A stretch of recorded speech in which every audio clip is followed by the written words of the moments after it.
ورغلائے گا.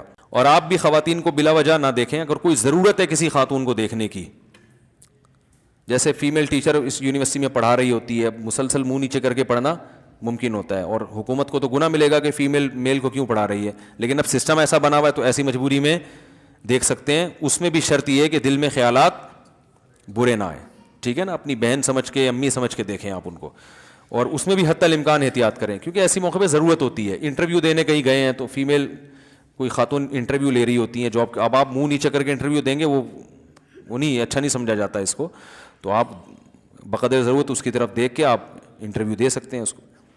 یہ کسی سے بات کرنی پڑ جائے, کبھی مجبوری میں دیکھنا پڑ جائے, تو بلا وجہ پھر ڈرامے فلمیں دیکھنا شروع کر دیں, یہ کہاں سے جائز ہے؟ تو کوئی ضرورت ہو تو ٹھیک ہے, ضرورت نہیں ہے تو ٹھیک نہیں ہے. اور اگر ضرورت ہو لیکن فساد کا خطرہ ہو, برے خیالات کا خطرہ ہو, تو یہ بالکل جائز نہیں ہے. اور خطرہ ہر آدمی کے لیے, کنواروں کو خطرے زیادہ ہوتے ہیں, میرڈ آدمی کے لیے خطرہ کم ہو جاتا ہے, تو یہ بھی فرق ہے اس میں. تو ہم چھڑے چھاٹوں کو تو قطعاً اجازت نہیں دیتے کہ وہ یوٹیوب پہ یا ادھر ادھر کسی اچھی نیت سے بھی انٹی کو دیکھنے کی کوشش کریں. آپ اچھی نیت نہیں, آپ کا دماغ جو ہے نا کسی اور طرف جائے گا.